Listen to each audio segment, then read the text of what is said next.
immigration reform. The first thing I will tell you is that I think that Congress failed the American people in the last Congress by not dealing with this issue. Unfortunately, it became more of a political issue than it did a problem to be solved.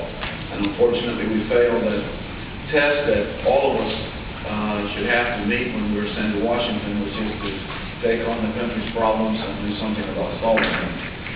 We have that opportunity once again before us today. I want to commend President Bush and his leadership on this issue, which has been steady and has been consistent. The President has said that he wanted to see our country do comprehensive immigration reform. We have a border problem.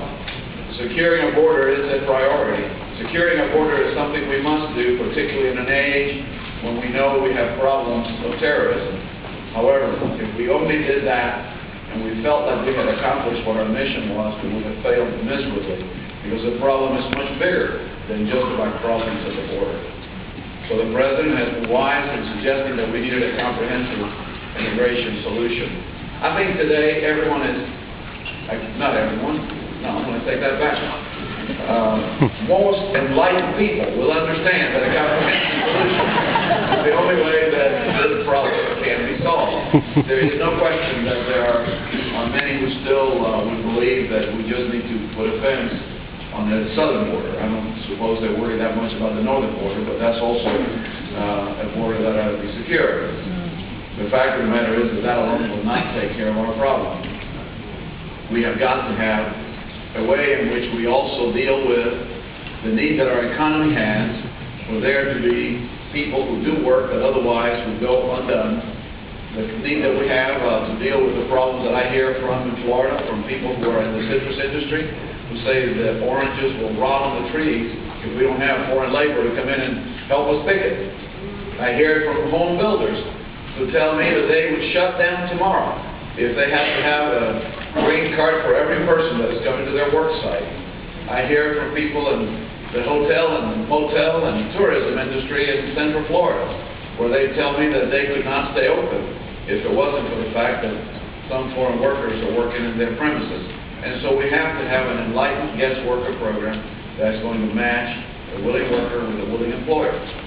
That guest worker program can only be efficiently and accurately run with an employment verification identification card that is legitimate, that is valid, and that's going to make it easy for the employer to verify the employment of those they hire. And then when we have that employment verification, we can have a legitimate guest worker program. All of this has to work together. Now, once we've done those things, which sound pretty easy so far, we then also have to deal with the 11 or 12 million of our friends and neighbors that have been working in this country without papers for now many, many years in many cases. How do we deal with that problem? How do we tackle that issue? Is the most difficult and most vexing of all the problems that we're facing. We are working, I want to tell you, a number of us as Republicans, not to say that this can be solved in a partisan way. This must be solved bipartisanly. But because there have been some issues within our party with this problem, I thought it was important for some of us to come together as Republicans to try to craft what we would call a Republican solution, or at least something that we can all get our arms around, and then approach our friends across the aisle and begin to talk to them about how we can craft in a bipartisan solution to this very difficult problem.